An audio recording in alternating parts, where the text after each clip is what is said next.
Hello, welcome back to the Trekway podcast. Slight name change. Gray didn't even notice about a week and a half ago. Because it is mostly a podcast, to be fair. So this is for those that are just desperate to see our faces. I mean, I don't see why, but you know. Does that mean we have to change the logo on your shirt to TTWP? No. It's still the Trekway podcast. So TTWP. No, TTW podcast. Right. So yeah, welcome back, guys. We've been doing specials at the moment whilst we wait for more Star Trek to come back, and that's April now, so we're having Could be a long time. Yeah, Long time. We'll have to think of many specials, or just write to us and tell us what you want to see. Yeah, no matter how goofy, we'll do it. For some reason, thank you for everyone that put lovely comments in, especially in the Michelle Forbes interview that Gray done back in the day. We have no idea why that one blew up. As I was saying to Gray before, the YouTube algorithm is a funny, mysterious thing that not many people understand. So that one was really popular. 1,000 comments. Yeah, but there's more. Gray done a series of interviews, so there is more. There's several actors he's got. James Doohan, Nichols, George Takei. Jonathan Frakes, Takei, yeah. Right. So there's plenty in there. Go and give them a listen and a watch, guys. But thank you very much for that. Today we decided to do something a bit. I won't lie, Gray. This is originally my idea because it was very geeky. Might be too geeky for some, but I mean, I think I could speak for Gray here. I'm a bit of a diehard Star Trek geek. I like the minutiae. I like the technical details. I've got the encyclopedia there. I've got the technical manuals. I love that stuff. And this is why I get pissed off when you get to things like the Spore Drive, because it just throws all that science fiction into cuckoo fantasy land, you know? Well, we get to that. That's been the moniker for a lot of new Star Trek. Let's just make things totally unbelievable instead of having some basis in science. Like, yeah. This is the difference between Star Trek and Star Wars. I don't dislike Star Wars. I don't mind it. But Star Trek's always my favourite because it's based on we can be better. It's based on theory for the most part. That's why we love it. So we thought we'd get a bit geeky. So if it's not for some people, then fair enough. I wanted to do a special on the types of propulsion in Star Trek. And what I'd done is I literally spent a bit of time taking some notes down, going to some credit to Memory Alpha, the website. Very, very good. It's like the wiki of Star Trek, for those that don't know. And I thought I'd go through some of them because not only do I like the technicalities behind some of them, like how much is it based on theory, how much is it based on someone that just doesn't have a clue about science fiction, and then some episodes it maybe relates to, because some of these types of propulsion have been key to Star Trek. And there is so many, Grace. I don't know if you've looked at Memory Alpha recently, but when I was looking at just propulsion in Star Trek, and it takes you to the propulsion page on Star Trek, on Wiki Memory Alpha, it's got loads of stuff there. So you couldn't cover it all. We'd be here for hours, and I don't want to do that. Well, they get into the nitty gritty, so you know. Exactly. So, what we're going to do is just go through some of the main ones here, and then if there's any relevant episodes that come up that were important or special to that propulsion, we'll talk about them. So we'll first of all start, of course, on the most simple thing based in Star Trek, but really important, which is, of course, thrusters. Small maneuvers, little small maneuvers. You don't see it used as much in Star Trek as the other types of propulsion because it's not often required, but there are many types of thrusters. That's an important thing. And that had almost a separate page as well, Gray, on just the types of thrusters alone. Acceleration, braking, just to hover in place a lot of the time you use them. I'm trying to think. Well, thrusters have a strong basis in real rocketry. I mean, space right now, because all the ships that fly all have thrusters on them. Basically, Starship uses it to turn around for the belly flop, doesn't it? Yeah. If the ships today that are flying up there now, whether it's SpaceX or even going back to the old NASA days, if they didn't have thrusters, they would be veering off in different directions, and they need something to keep themselves. The rocket would be going. Yeah, I mean, pretty much. It'd almost be like, well, listen, we need to steer 2 degrees to the right. Well, if you don't have a thruster, you can. I mean, you're just going to go off in whatever direction. Yeah. You can't go out and push it. That's for sure. So. Yeah. So I think that's a more natural, and you will see little things in some Star Trek movies or episodes where they do an outside shot of the ship, and you will see the little white flames coming out of like the sides of the dish or something, and show like a thruster's actually working or something. Yeah. You know, so it's as Grace says, it's a massive part of Star Trek, and a lot of the time you don't notice it as much because it's a subtle thing, and it's not changed a lot even since today.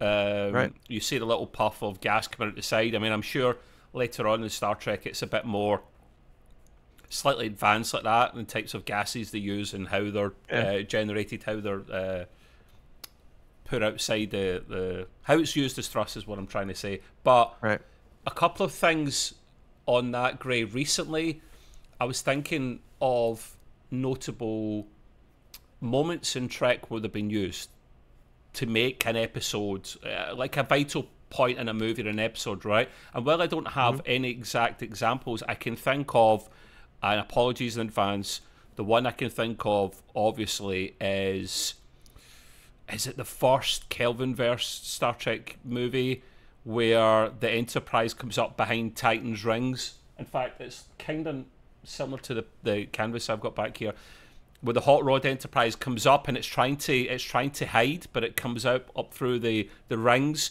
and it's using thrusters. Is it that episode? Is it that scene, or is it? Well, if you think on it, you see thrusters more often than you think. But probably the most famous that used thrusters was Wrath of Khan. Because when they were in the Mutara Nebula, all they were doing is moving up and down and forwards and backwards with thrusters. Everything else was kaput, wasn't it? Pretty much in terms of everything was impulse. Kaput. They couldn't do impulse or anything really fast, so you just saw the ship turning like this or moving up and down on the Z-axis. All that was thrusting. Yeah.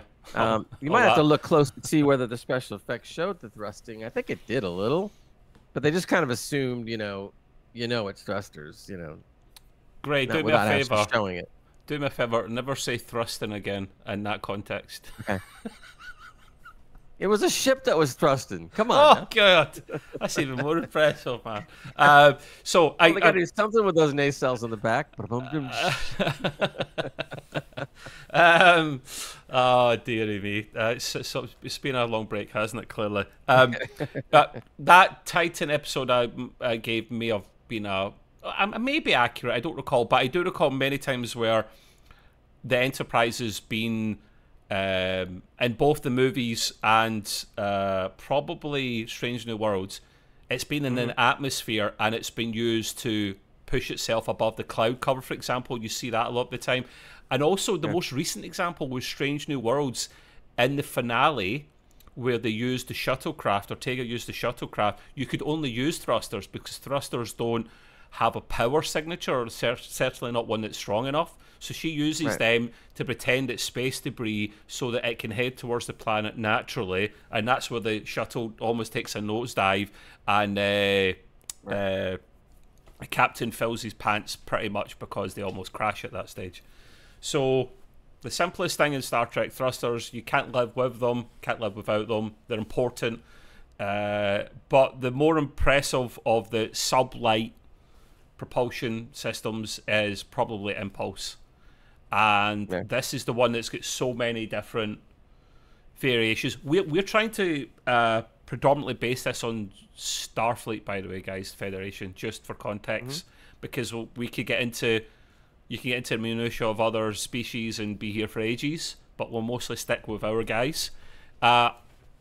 Without looking at the notes, Gray, I'm watching your eyes. How fast is the impulse, roughly, to the best of your knowledge? Without looking at the notes, like half light. Not too fast. Quarter the speed of light. Okay.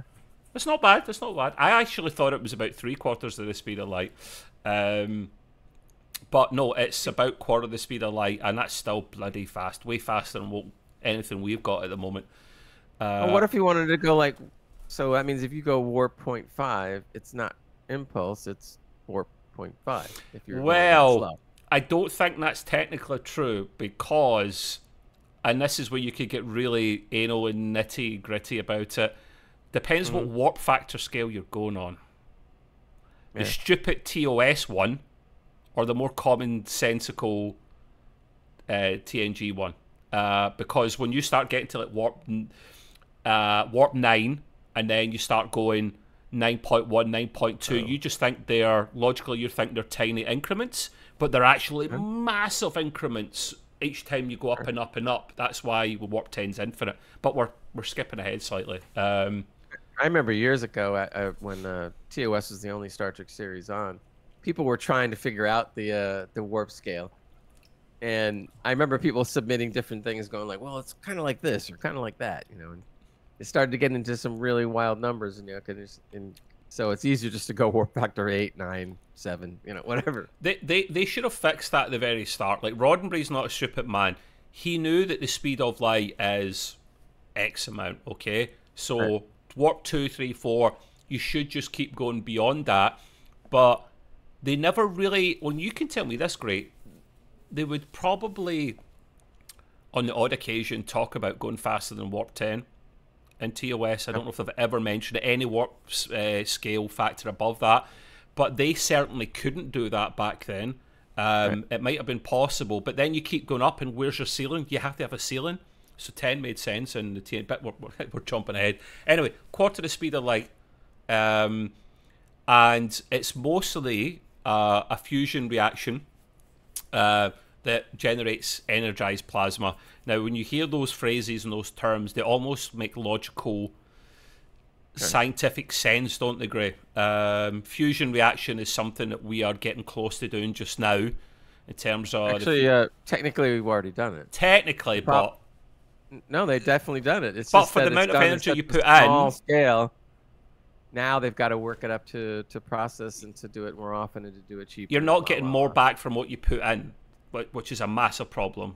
That's what they need to scale at the moment. Right. No, but they're doing that now. They already have done it.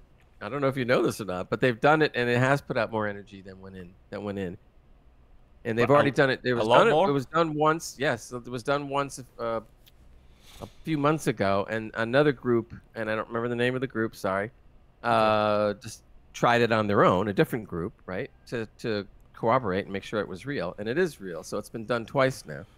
The problem is that the fusion that has been done, it is and was successful, which is a big deal, everybody, okay, is really expensive to do and maintain that reaction as well, Gray.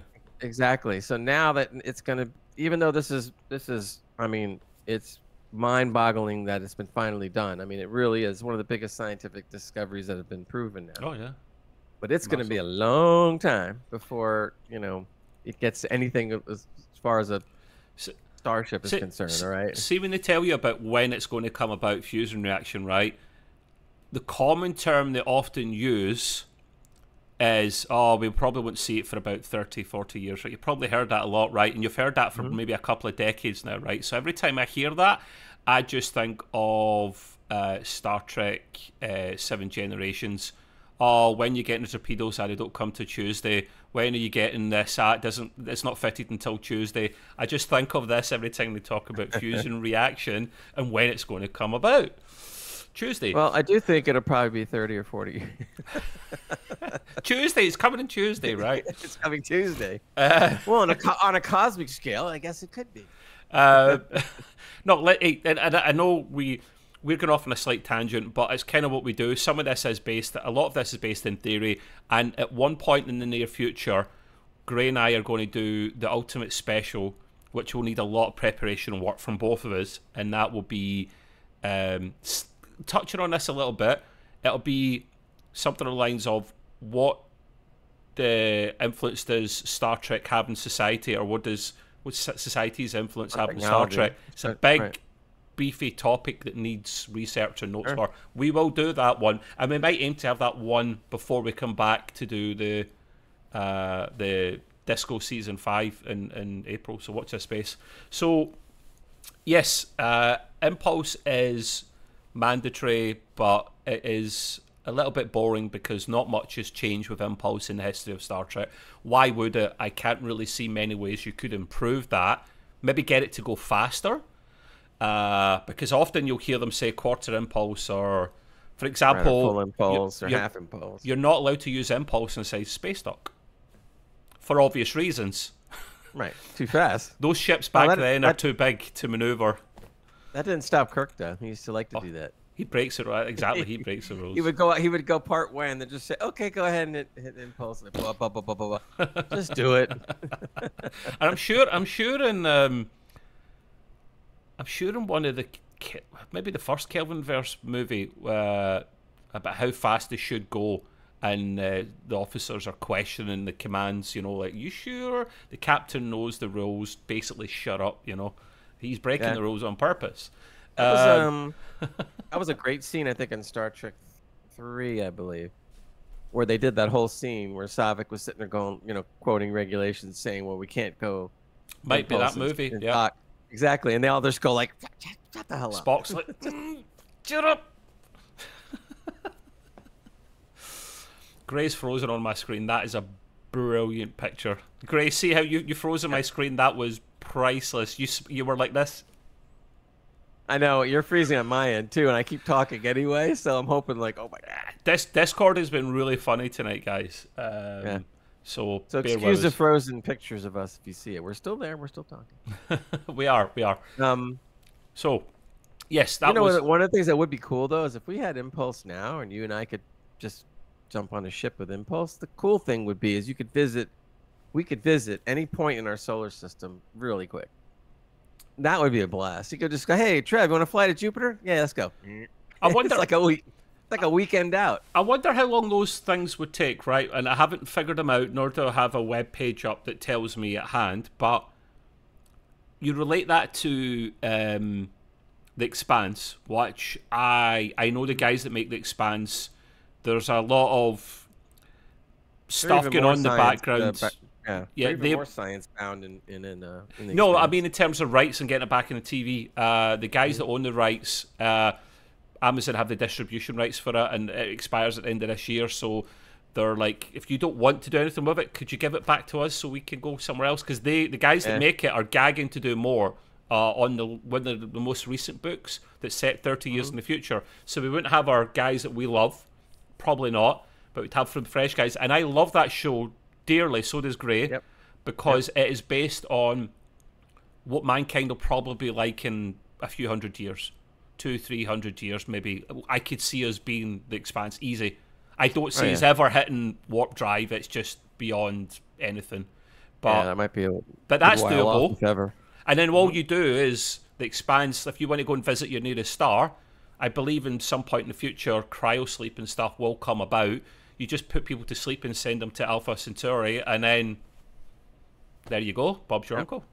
So yeah, there was I think it was a TOS movie, if I remember correctly, and I don't remember which one. But to get an idea of how fast Impulse can be, there was a scene where the Enterprise had left, I believe, Space Dock. It was near Earth, and then I believe Kirk said full Impulse, and then within a few seconds or something like that, like I don't know, 10, 15 seconds. They did a shot outside the ship, and you see the ship passing Jupiter. So they went from Earth to Jupiter in like 10, 15 seconds. So that tells you right there. That's pretty fast.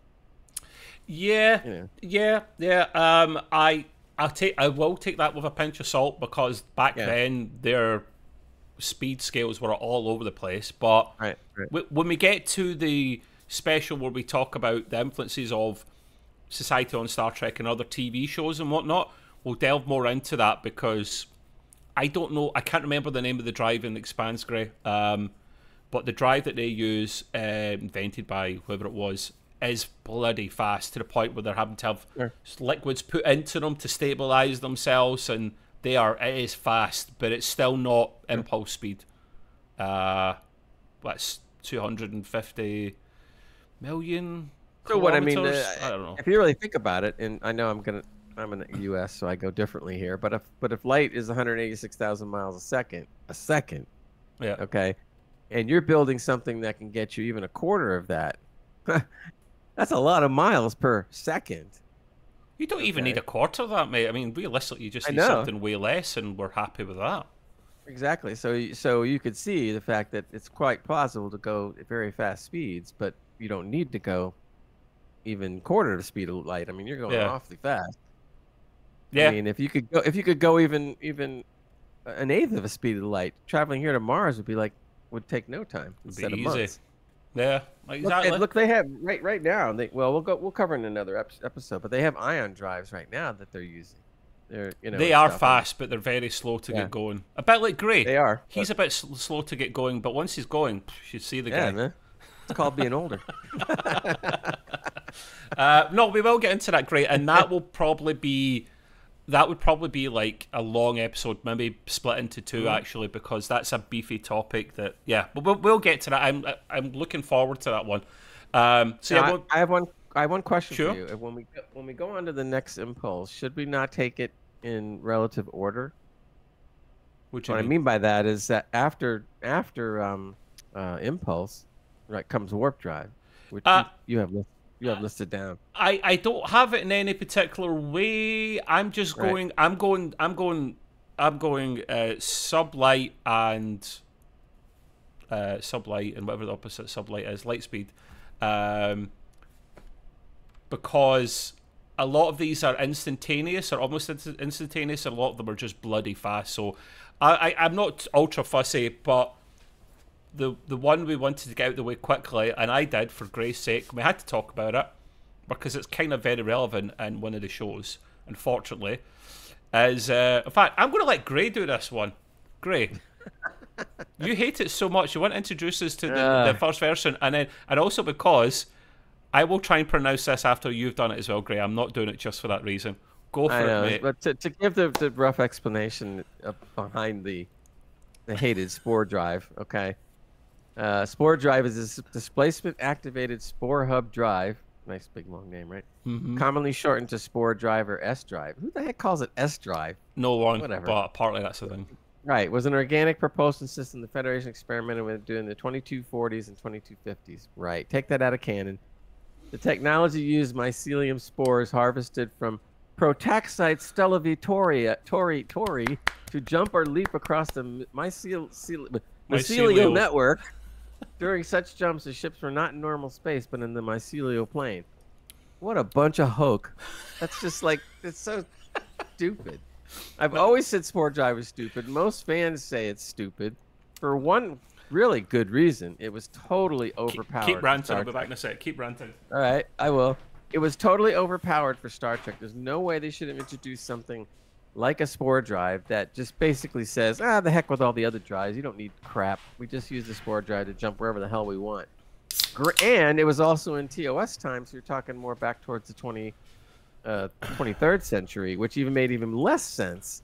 So that was one of the dumbest things they ever introduced to the Star Trek universe on Star Trek Discovery, was a stupid Spore Drive. It makes absolutely no sense. And if the Spore Drive had been real, and I don't consider it real, and you keep it in canon, then heck, man, you could do all kinds of crazy things that would basically just totally throw the Star Trek universe into shambles. So really dumb, really dumb. Still dumb to this day. Still idiotic. Still stupid. I mean, there was a joke that the guy did. I don't know who it was. I'm sorry, but a fan out there did, and Trev knows this. They did a little clip for Voyager, and they said like, well, what if Voyager had the Spore Drive? So they show that Voyager gets thrown like into the Gamma Quadrant or whatever quadrant it was, and they were Delta, and they were lost, right? And took forever to get back to Earth. And they said, well, we had the Spore Drive. No, after they blew up the caretaker array, they're like, okay, we better go home then. Right, exactly. So all of a sudden they just go, oh, engage the Spore Drive. They're back home. And the entire 7 years of Voyager being on the air was resolved in an episode or two. Can I just say, I put that into the private chat with Gray sometimes just to annoy him. And it is a chuckle, but I know, especially the first time I sent it to him, he was probably, outraged ever so slightly. It's funny as hell. I was cracking up because the guy that did it understood what we don't like about it, and he just decided to do that, and it was great. It was really funny. Yeah. But yeah, it's just I just totally take Spore Drive out of the equation. I don't believe it. I don't accept it. I don't. You know, it's just not there. So plain and simple. I let Gray take this one on purpose because that was a good rant, people, wasn't it? You got to give him a round of applause. That should be some kind of award or something, man. That was good. Now, especially when you have to pronounce Protaxite Stella. Well, I should do that actually. I did say I would try that. So Protaxi Stellifatore, I think. Yeah. And it's on the mycelial network. That's where all the little mushrooms live. So I think the reason why the Spore Drive seemed to work was because they were all on mushrooms, and so they thought it was working. So they were actually just going warp speed, really. It never actually worked ever. So I will try and be a bit more biased because I don't blame Gray for being set in his ways. He's grown up with TOS literally from day one. I haven't, but I could be a bit more in the middle. So it's not one of my favourite propulsion methods. I'm not going to say it's up the top. It's not. I would rather it's not in Star Trek, but the bottom, below thrusters. But so yeah, we should have led with. Obviously, it is used only in Star Trek Discovery, and thank God. the way they try to fix canon, because we know Discovery shat upon canon way too often to the point where they had to throw them in 900 plus years into the future, so that actually made a bit more sense. Because Discovery, it belongs only took them there. 3 years to do it, but hey, you know, see if they started in the future at that point, it would have made total sense. You know, exactly. If they had started, you know, right away, the ship got thrown into the 32nd century, and they just started from that point. I don't know if it would have been a success or not, but it would have been a hell of a lot better chance than the way they did it, which is why it's going off the air after the 5th season. So they should have. It was. And many people are not that sad that it's going. We always wanted to see a Star Trek show set in the far future. I did. I think you did as well, Gray. Now it's very difficult to do because when you watch Discovery, like some of the ships it's outrageous. Like, how do you make it so advanced but it makes sense? I think they pulled it off just and no more. Yeah. And Discovery gets the retrofits and all that, and the thing is though, they've obviously tried to fix canon, haven't they? And you can only repair it so much. You can't completely absolve it of everything. So they stuck them into the future. They told people not to talk about the events at the end of season 2, otherwise court-martial, blah blah blah. Of course, we know that works. Yeah, well, and then obviously, how do you get around the Spore Drive thing? So there was only 2 ships that had it, the Discovery and the Glenn. The Glenn literally blew up when the tardigrade thing they used to power it went on a rampage and went, "Stop using me for your bloody your drive. I'm going to eat you all," basically. The little mushroom creatures went, "No." He's had enough. Like, well, no, I mean, it is based on an actual animal, the tardigrade, but they obviously blew it up to a huge thing. Yes, that they actually plagiarized from another game, but that's a different story. And they had the Discovery as well, and that obviously went to the future. So that's how they tried to repair the canon of why they're not using this in all the starships, because no one else knows about it. There's only 2 people that knew about it: the chief engineer Stamets on the Discovery and the chief engineer on the Glenn. I don't recall his name, and he got eaten by the tardigrade. So, so yeah. Well, what is it essentially? Yeah, it's based on. I mean, I was going to use the T word theory very, very, very thinly. There was a scientist years ago that I can't remember his name. I apologise. That thought about some kind of like dark matter. The way that they talk about dark, we know dark matter's there, but we can't measure it. We know it's there. This scientist is trying to kind of replace that or put another layer behind subspace that is this, like the veins and the muscles of the universe is what they try to call it, which is far-fetched, man. If they called it well, I mean, dark matter and dark energy could be something. But great. If they called it a dark matter drive, that would have been cool as hell. That would have made a lot more sense. Yeah, exactly. But they didn't. So they were trying to. And even then, they should have built in limitations. You know, that's the cool thing about Trek. They've always built in some kind of limitations. They've got to, otherwise it's over. As the technology would advance, right?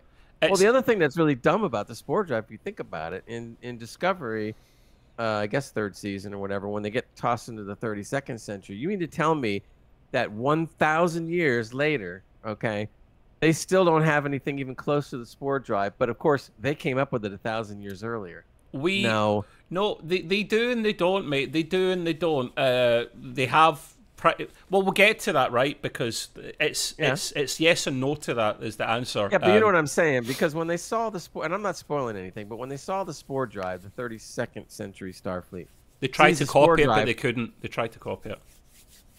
And Gray's frozen, so you'll be back in a minute, Gray. Look at his face. So that made the spore drive even more stupid. Okay, right there. So it's just they should have just made it irrelevant. Great. I'm trying to make it make sense. I know that is difficult. I know it's difficult. Yeah. It should have never been in there because the thing is, they have all these modes of propulsion, but if it's something that's instantaneous, it takes away a big storytelling element. Because how often have we seen it? They're in warp. You see the stars flying past, and they're in the ready room or whatever, having a chat, hashing something out. They can't do that now because you're there, and it was they get no time off. Your mission. Oh wait, we have another mission because we're already there. Do you not remember when was it season 1 where they literally used the spore drive to go into that Federation colony that's been attacked by the Klingons? It literally spores drives in, phasers everything, and then spore drives out. And I'm thinking, that's OP, man. That's why we don't OP. That's why we don't use this often in Star Trek, because several of these methods I'm going to talk about, they either couldn't make them work or they just don't talk about them much in Star Trek because it ruins the storytelling element. So spore drive we know doesn't make any sense. We'll probably never see that again. It shouldn't have been in Star Trek. If it was out of Star Trek in another TV show, we would have went amazing, but it wasn't. They put it into Star Trek, so. And the spinning thing was irrelevant. See the people that tried to make sense of the propulsion systems. They said the spinning makes no sense. That's the biggest part that makes no sense. Yeah. It looks stupid too. Why does it spin? There's no reason. I mean, first of all, just from the aesthetic thing, because we all like cool looking stuff. Yeah, it looks when cool. we're talking about ships that just fly and go into warp and do this or do that. They always look cool. The spore drive, it doesn't look cool. It just went and it was gone. I'm like, what fun is that? I want to see the ship take off, man. Although the start for it is cool. Black Alert. Black Alert is the only thing I like. That's the only thing I like. Because you could use Black Alert in certain super serious situations without having a spore drive. So that was cool. Black Alert was cool, definitely, and you should keep that around. That was the only thing. All right. That's all right. Right, that was the only thing. Exactly. That was it. Right. We'll move on from that one before Gray literally has an aneurysm or something, man. That's right. The next one is slightly more interesting, and I had to go away and watch the episode it's linked to because I was like, what? And that's the coaxial warp drive. Now, without reading the notes, Gray, do you remember what that was off the top of your head? How much do you remember off the top of your head? I don't remember a whole lot about it. I just know that it was supposed to be multiples of warp drive or whatever. Yeah, that's probably remember. The only thing I didn't like though is that you mean to tell me you couldn't thought of a better name than coaxial warp drive? It sounds like some cable guy. Yeah, like the aerial. Coax, you know. Well, watch this, guys. Here's a coax cable. Just screw it in here, and you got coaxial warp drive. It's an awful title. I thought the exact same. A coaxial cable is the RF cable you use from your aerial on your roof that we don't use anymore. Yeah, I mean, so what dumb writer did they sit there and go? I mean, you have a room full of writers, and you mean to tell me they just went, "Oh, I got an idea, coaxial warp drive," and everybody just goes, "Yeah, that's a great idea." Like, no way. It's stupid. How did that one get past the writers? It's crazy. Hilarious. It's a bad name, and very bad. It's not an awful. It's one of my least favorite faster than light warp drives. Yeah.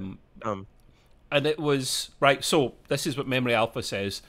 Also known as the coaxial induction drive, or simply coaxial drive, it was a propulsion system that functioned by drawing in. This is where it gets cool and weird. Subatomic particles and reconfiguring their internal geometries, right? Now that sounds batshit crazy, but theoretically possible. This allowed the Starship the capability to fold the fabric of space.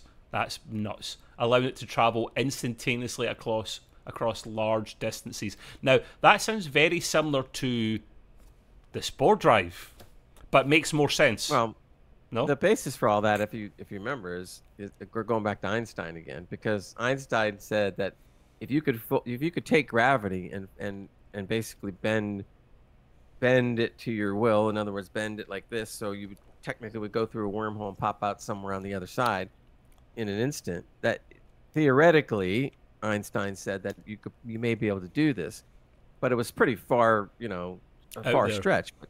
But that's okay, because they took the theoretics of that and turned it into what we know today as more like warp drive or the coaxial warp drive, et cetera, et cetera. Yeah. So there was a basis in truth to it, which is what Star Trek's about. They try to take something that's at least plausible, and build on it, or whatever, and build on it. Correct. Yeah. Yeah. So in the explanation that you read, it all sounds really cool. It's just that the name is stupid as heck. What? Let's give it a new name then. If it's folding space, no, actually, it rearranges. It takes in subatomic particles and reconfigures their internal geometries, right? So that sounds like anytime you've got something that batshit crazy, technically still based in theory, it always needs something exotic to power it, doesn't it? I would have to really think about it, but even if you named it something more simple like geometric warp drive, that sounds a lot better than coaxial. Coaxial's just stupid. Oh yeah, like keep it simple, like the geometric or the subatomic warp drive or something, Yeah, something like that. I mean, it sounds way better than coaxial. Just I don't think you could. I don't even know if I would call it a warp drive, because it's more in the category of spore drive, because it's instantaneous. Do you see what I mean? Yeah, but I think they probably have to leave the word driving because people don't associate it any other way. Warp drives. But like I said, coaxial is just a really dumb name. Agreed. I mean, even spore drive, as stupid as it is, actually sounds a little better than coaxial drive. It does. I mean, so man, this RF cable warp drive, cable guy warp drive. It was known to Starfleet. It's been known to Starfleet for quite a while, and they dreamt of making it a reality, but it was far beyond them. So it is based in science and theory in the world of Star Trek, but it's beyond even the Federation's capabilities. And the only time we see it, it's used in a Voyager episode called Vis-a-Vis. Now, for those that don't recall that episode, then this is why I don't know if you get this, Gray. Sometimes when you're reading something, or you watch something, a clip of something, and it talks about something cool that happened, and it links it to an episode, I go and watch the episode because I think that sounds brilliant. So I'm glad to do that. But Vis-a-Vis was, I don't recall what season 4 or 5 maybe of Voyager.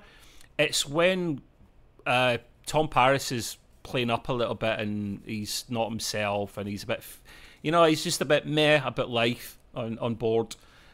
And the stranger comes across them in this ship that has the coaxial warp drive built into it, and he gets friendly with this person on board. But this person is a shapeshifter that keeps taking literally the DNA from people it comes across and like mimicking them, cloning them, and switching their face about basically. And he does the same to Tom Paris, and the coaxial warp drives away. Until Tom comes back in the end, is like Captain Jim was about to blow him out of the sky. He was that close to being vaporized.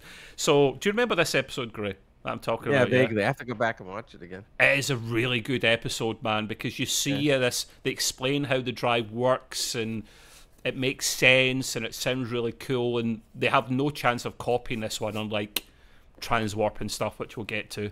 So, that's a more of an enhanced notable an enhanced note to propulsion, because it's only used once. So we move on, and then we go to the next one, and I think I put them in order of coolness, actually, Gray. Maybe that's what I was doing in my head. If you look at it that way, how cool they are. Wait a minute. Then you wouldn't have put Spore Drive at the top. No, from worst to best. Oh, okay, okay. Got it. Read it again. Look at my again, and you'll possibly agree. Yep. So the next one is the Quantum Slipstream. It's one of my favourites. The Quantum Slipstream, again, taking the official note from Memory Alpha. Also, and it had a cool name.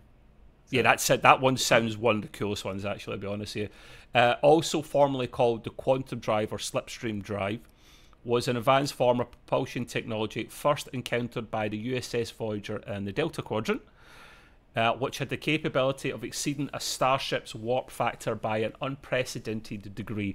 Assuming they don't know how fast it is, just put something like that in and it sounds cool. Similar in principle to transwarp technology utilised by the Borg, it was originally developed by a Delta Quadrant race. I don't recall their name, but I remember the episode. It was originally developed by Delta Quadrant race, designated by the Borg. Species 1. I should read ahead sometimes. Species 116, not species. Who's the 8479 or whatever. The ones that bust up the Borg. Up. Yeah. So maybe that's why I don't know their proper name, because it's just a number for them. Hope and Fear is the name of the episode in Voyager, if you want to go back and check that one out. Now, there is a bit to this one. The Quantum Slipstream drive operated by routing energy through the vessel's main deflector, which then focused a quantum field in front of it, allowing the vessel to penetrate the quantum barrier. That's a thing, apparently. In order to maintain the slipstream, if you remember from the Voyager episodes, the phase variance of the quantum field had to be constantly adjusted or the slipstream would collapse. That's why they put a shuttle in front of Voyager. It would violently throw the ship back into normal space. No antimatter was involved. Do you remember the episode that was predominantly featured in, Gray? Not off the top of my head. Timeless, I think it was called, from, I should have put that in, from Star Trek Voyager Season 5. That's the one where you see Voyager crashing in the edge of the Alpha Quadrant into the ice planet. And I see, the first time I saw that as a young kid, Gray, my head was blown. And much like when you were watching TOS for the first time, this was like amazing to you. I watched that and I was like, oh, this is my favourite show and my favourite starship, and it's just took a nosedive into an ice planet, and you're like, it rips off one of the cells, and I'm thinking, oh God, they're screwed. Voyager's finished. And then they go back in time to try and speak to 7 and 9 through one of her implants, and they're on the Delta Flyer because it made it ahead, right? So then they're doing the back and forth through time element that they use a lot of the time. They done this, and they tell you what happened with this drive and how it came about.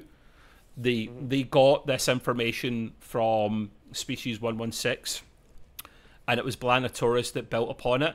It used benzonite crystals, and if you remember the warp drive of Voyager, it was, see, the guys that make up the set designs, they are geniuses sometimes in recycling stuff. It looked like a normal warp drive, but it had like bells and whistles on it. It had like a thicker midsection and whatnot, and apparently it had fancy crystals. And this was a one-time deal because they couldn't. It took them a long time to get the crystals together that they required, and they couldn't get them anymore. So that's when this happened. You know, Voyager had the Delta Flyer in front of it. Let's figure this out, and then the crash. So the key is to get them through in one piece. But then by the end of the episode, they're like, "Listen, we keep screwing up. Voyager keeps blowing up or crashing.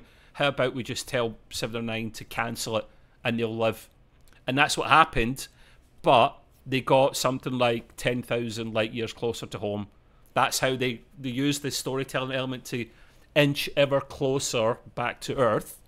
One of my favourite Voyager episodes of all time, that, Greg, because that, see, when it gets involved in propulsion and technology to a deep level, I'm all for it. Just give me more of that. Sure. All we got to do is get those things upscaled, and we're good. Those episodes. More of them would be great. The thing is, though, seeing the 32nd century, Slipstream is a thing, although you don't see it. That's what annoys me. Like, this is what we were touching on before that I didn't want to touch upon too much before, because it's more for now and a future episode. And that's 32nd century Star Trek. They have all the drives, which makes sense. They should do by that stage, but they don't use them. Like, that pissed me off a little bit, actually, that you only ever saw them go warp speed. I don't recall. Did he use anything else? Probably too fast. It would have thrown through a planet or something. No, but they mention this. Like, even Book ship. I can't remember the name of his ship. There is one good thing about that, though. They didn't have to worry about the coaxial drive, so they never mentioned it. Though, well, okay, so I don't know. Right, so the technologies I know they have in the future, quantum slipstream, they'd figured that out by whatever century. They managed to get more crystals or stabilize them, which was important. Right. Transwarp drive was well known to Starfleet in that century. Obviously, normal warp was as good as it was possibly going to get. And we get to the one later, which is the Protostar drive as well. They had most of the drives. They didn't have Spore drive. This is the one I don't recall them talking about. They couldn't. No, yeah. It was only Discovery. They never heard of it. Yeah. Right. Which is, again, dumb, but, so we don't want to digress. we don't want to digress. But that is the quantum slipstream. I love that, and it sounds like something more out of Stargate than Star Trek, actually. It doesn't sound like very Star Trek-y. This is probably my favourite one, actually, outside warp drive. It's the transwarp drive. That is, I love the transwarp drive, and I tried to get my head around this one, right? We all know that it's mainly used by the Borg. That's their baby, although they probably stole it from someone else, didn't they, Greg? Because they come up with nothing original anymore. Oh, of course. Right. They just steal it. Their ships basically enter conduits and are accelerated into insane speeds, so it's nothing instantaneous. Take this with a pinch of salt. I think it is about approximately 20 times the speed of the high end of warp drive, which would sound about right. That is insane speeds. And it gets you from the Delta Quadrant back to the Alpha Quadrant really quick. In fact, it's not in canon, Gray, or would you call it B canon, I guess, B-level canon.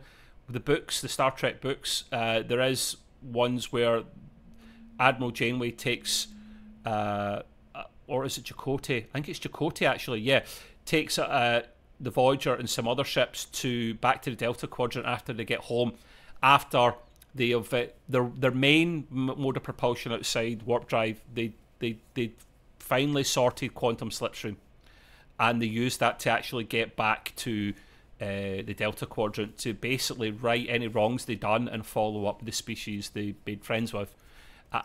They touch on that in I think is it the end of Prodigy, because Chakotay's stuck in the Delta Quadrant. But it's not with Voyager. It's obviously with the what's the name of the ship? The Protostar. Yeah, that's the one. So yeah, Transwarp is probably my favourite one, to be fair. Now, how many episodes have been involved with Transwarp, Gray? I mean, quite a lot. Well, Voyager. The first was the Excelsior back in. Oh, true. Yeah, Star I Trek do mention 3. that, actually. To be fair. Yeah. I mean, that was, and I thought that was cool because I was going like, ooh, something new, transwarp, but it never worked quite properly. But it was capable. So the only thing I always ever wondered about was, since they did introduce it, why it wasn't talked about more from that movie on, because technically they should have started outfitting the Enterprise and other whatever ships with transwarp, but they never mentioned it again. They just said the Excelsior had it. Scotty messed with it so that the Enterprise could get away. Transwarp wasn't able to engage, but it supposedly had it. Yeah. And then you just don't hear about it anymore. So that's the only thing that I don't understand is, if you're introducing something, why aren't you going to make it canon? And now you can take that going forward. Yeah. But it was never mentioned again. So I guess back then at that time they must have thought, oh, this sounds cool. It's not going to be a main thing for us, our main story point, so we won't bother about it. Little did they realise how significant it would be later on in Star Trek, because Voyager was literally trying to steal I think I don't recall the name of the episode, but there was an episode where Voyager actively went seeking out a Borg ship to take it out and steal its technology, its coils and whatnot, so it could bolt it onto the ship and try and make it home. And it was taking out small ships. It was like a probe ship at one point. But then later on, it actually takes out one of the armored Borg cubes. I think those things look well cool. And they realise that it's not compatible with their technology. This is why they haven't been able to crack it. The Excelsior, when it does it, the Great Experiment, was not so great. It was a bit of a shit experiment, actually. It had technically the capability to do it, but the way Starfleet ships are designed for warp drive, the way their ships are designed weren't very capable with transwarp. They didn't match up very well, and that's evident later on by Voyager when it tries to use technology from the Borg ship and bolt it onto their own. It's just not compatible. I don't think the Excelsior would have ever cracked that, because the ships that you see going to transwarp look usually nothing like the Starfleet vessels. They look, I mean, Borg are the main examples. They mostly use it anyway. So, yeah, it's one of the coolest ones. It got them however many miles Voyager closer back to Earth. And outside warp drive, it's probably my favourite one.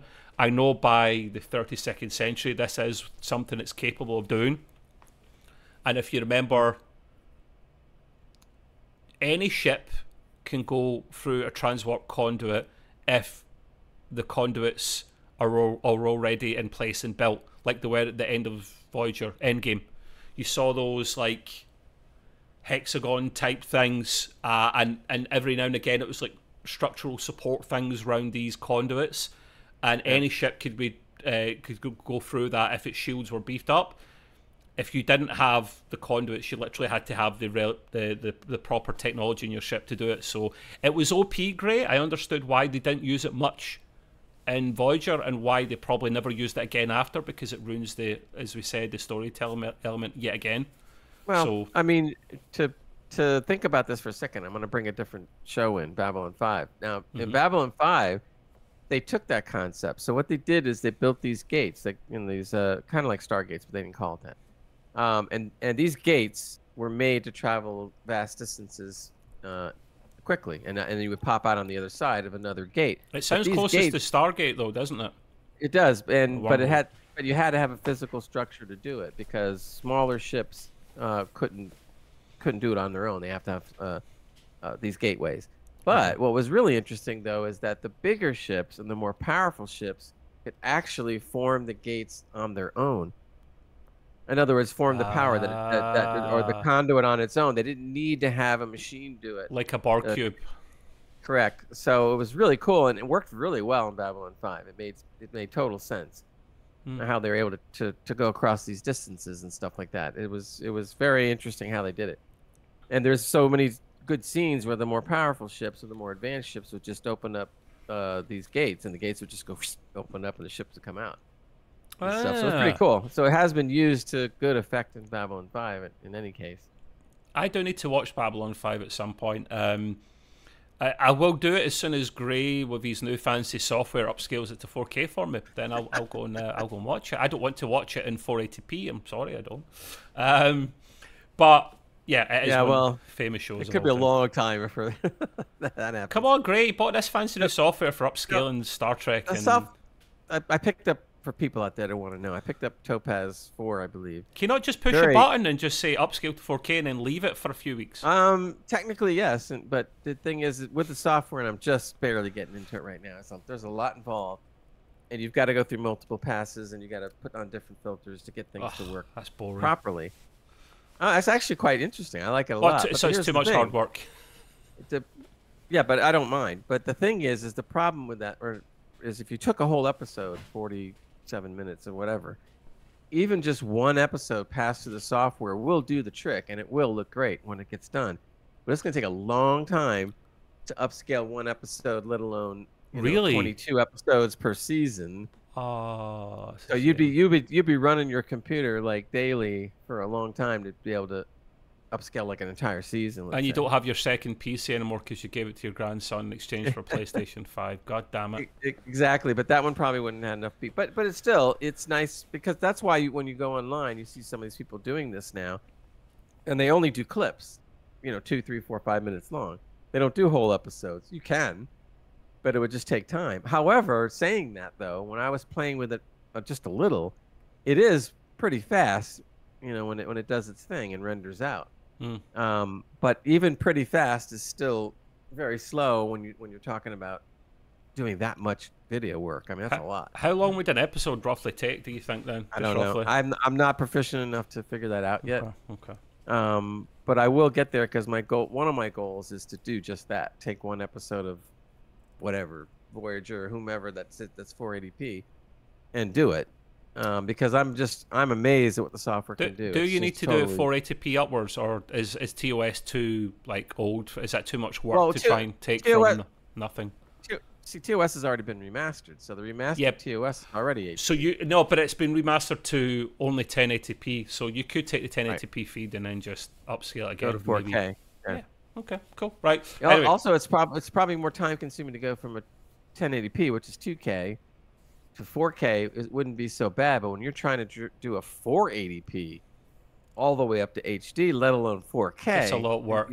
You're adding more and more time for it to have to do what it has to do. The best thing I've seen is the NVIDIA, their little, what's it called? The NVIDIA Shield. Yeah. It's basically like an Amazon Fire Stick, and its upscaling is the best I've seen without having to do any work. It's phenomenal, actually. But that's for another topic, another time, I guess, because a completely different topic. But the last two main drives here that we're going to talk about, this is maybe one of the coolest ones. I'll let Gray take this one if he wants. Tell us about the Protostar drive, Gray, that we've seen recently in Prodigy. Okay. That's very cool. Protostar drive, not to be confused with Protostar drive, Proto Warp Engine, Proto Engine, or Proto Engine.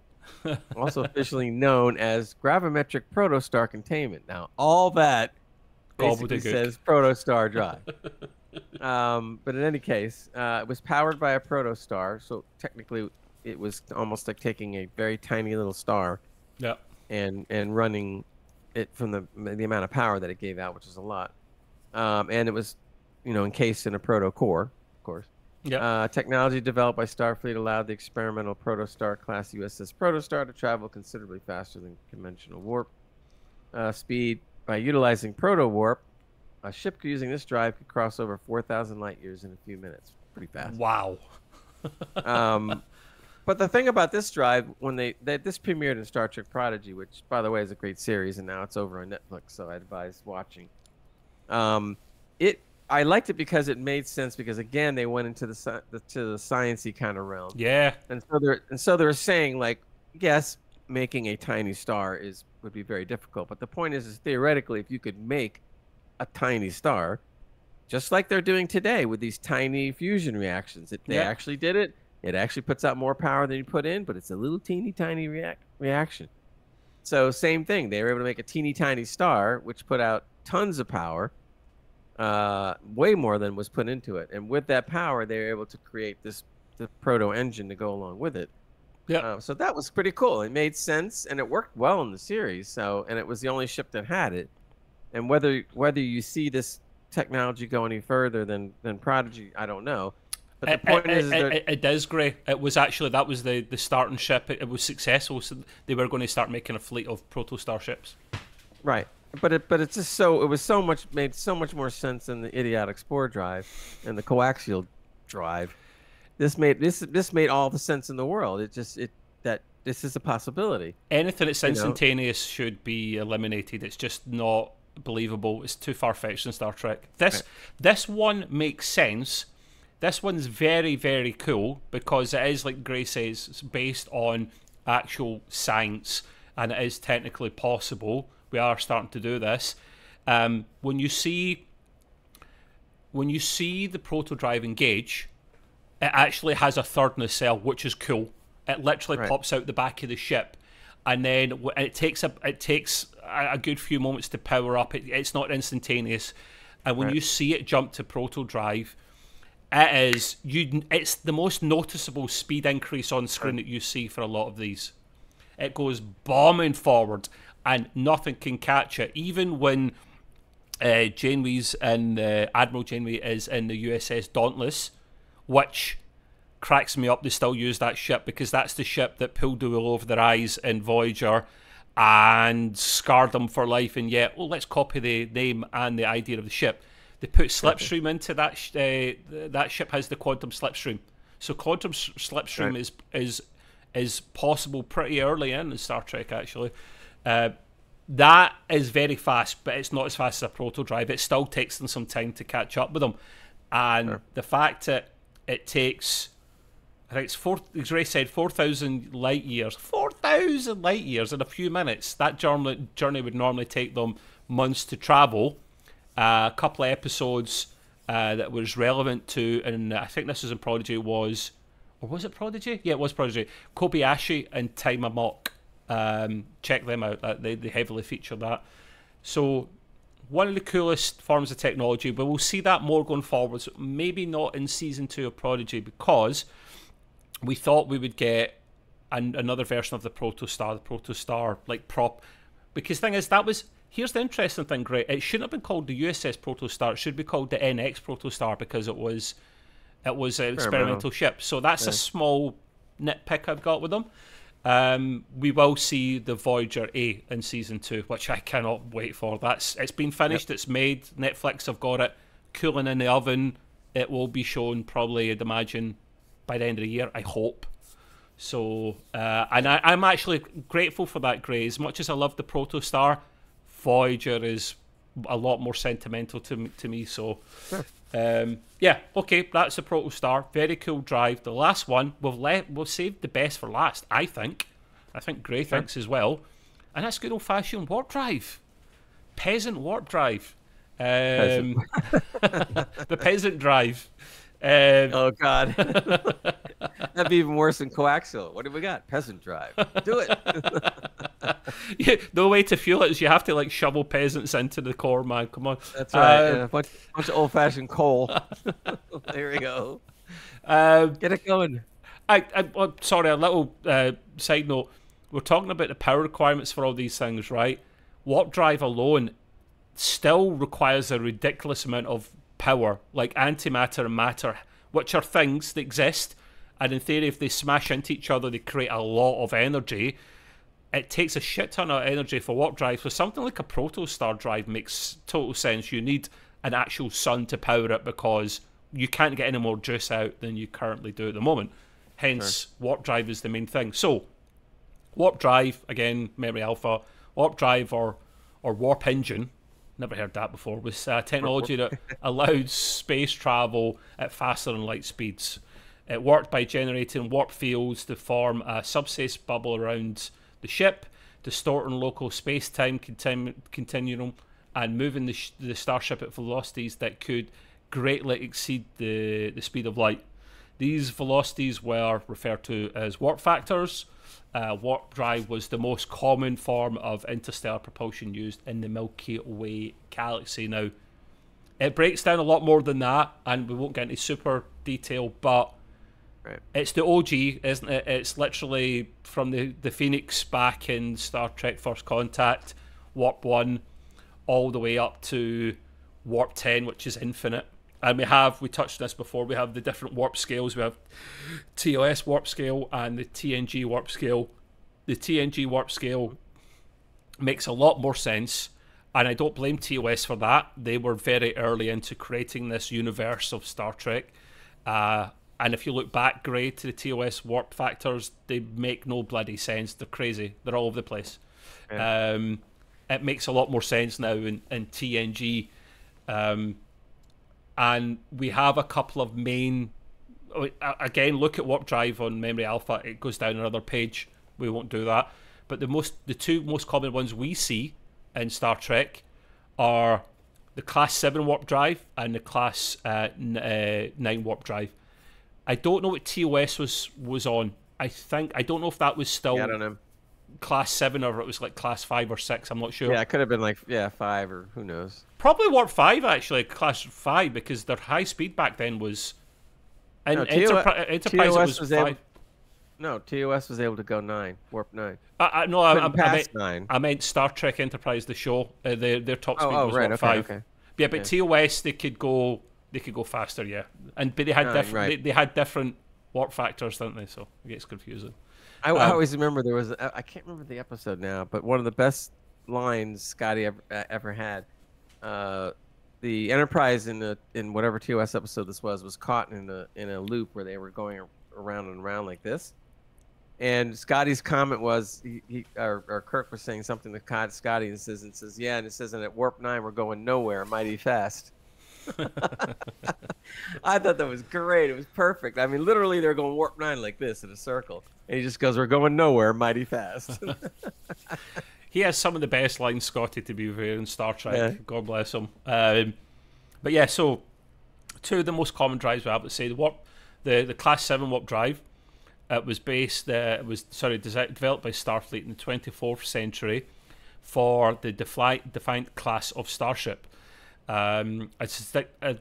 Easy for me to say. A distinctive feature of the Class 7 drive was its four simultaneously operating matter and antimatter injector feeds. And that's going on theory again, based on engines we have in cars now. You know, how many injectors do you have? You have that in cars as well. How many lines are you feeding into the engine at the same time? Just ramp it up several fold here to get faster speeds. That topped out at warp 9.5 and was the norm for a long time in Star Trek, for quite a while actually, until we got to Class 9, which is, I don't know if, I'm pretty sure we're faster on that now. This is like Voyager time period for this class of drive. It was, again, 24th century, but it was first developed for the Intrepid class starships, because the Intrepid class starships were supposed to be predominantly science vessels which had to go far from home and fast. So they were invented for that first and foremost. And it had a top sustainable cruise velocity of warp factor 9.975. You could cruise at that. That's bonkers. Yeah, considering really? The Enterprise D would cruise at like 8 or something.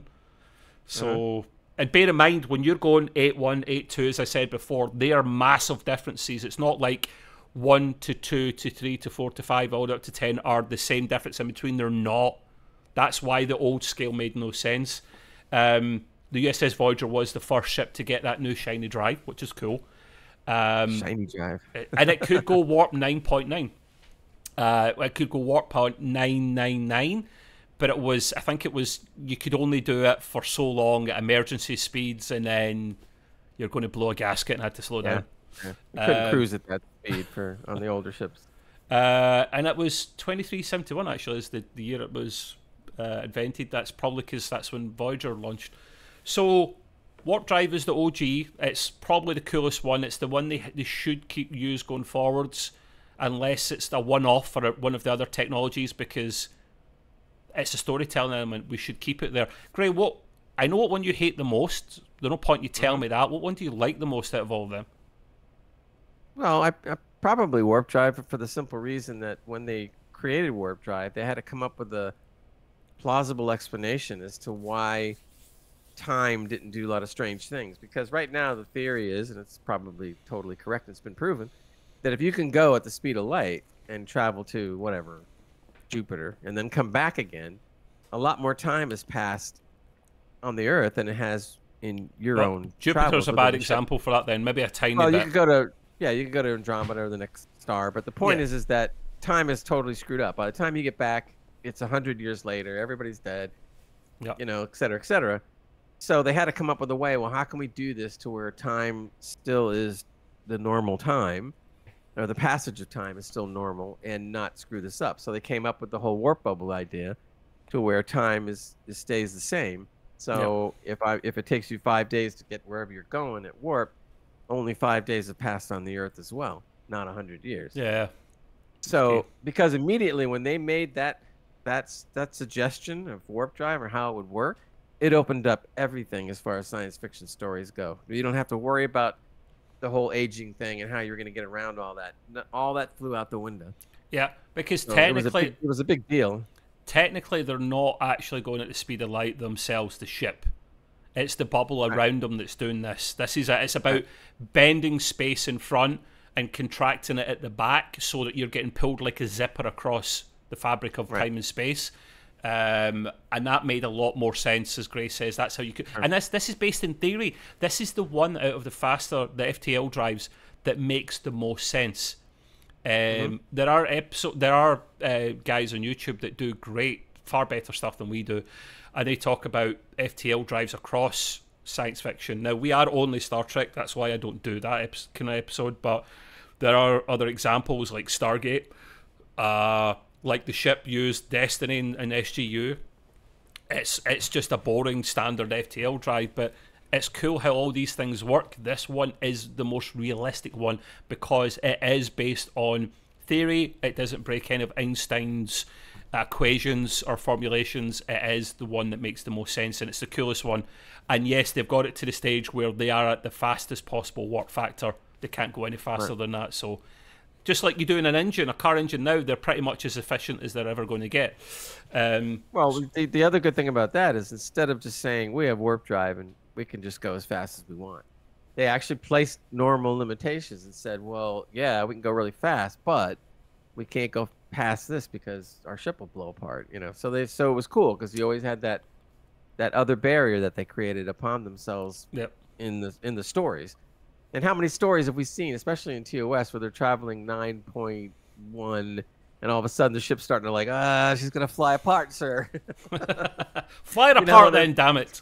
That's right. How much longer can we do this? You know, so that was cool because there's a limitation. Yeah.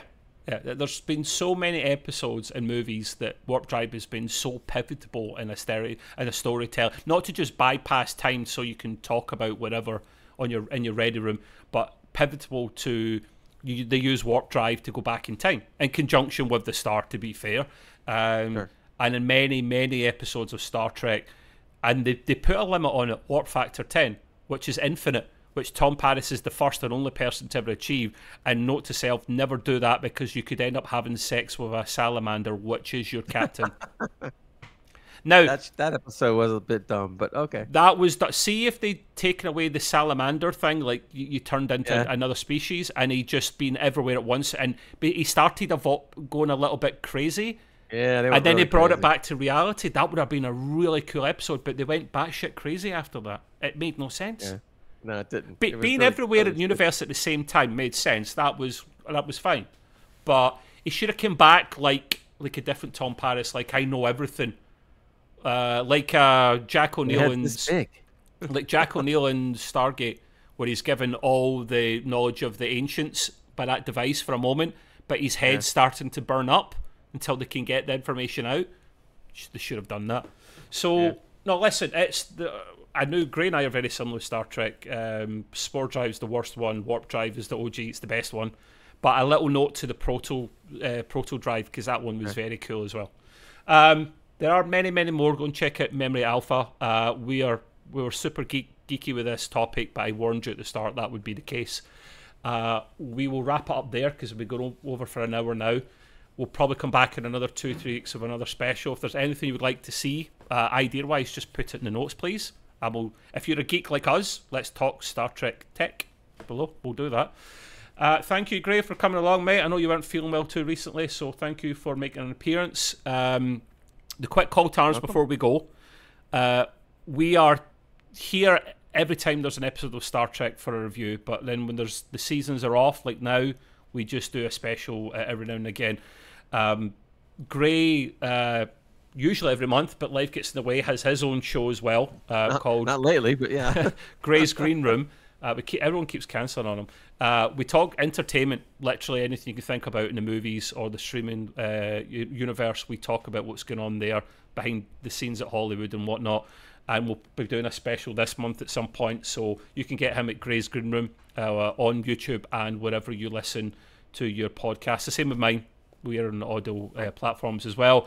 And please don't forget, we do a gaming podcast usually every week as well, but life's been getting in the way with that one as well. And there's a link below to the Discord that we're on for not only the gaming, but for Gray's podcast, for my podcast, sorry, for my channel as well. We're all in there. There's a great Gray's Green Room. There's the Trekway one. We talk about everything there, and that's Extreme Gaming Podcast. So if you like any of those topics we just discussed, everything's linked below, and we'll wrap up for there. Thank you very much for your patience, guys. Until next time, do your thing, Mr. Gray. Live long and prosper, everybody. Bye-bye. Bye.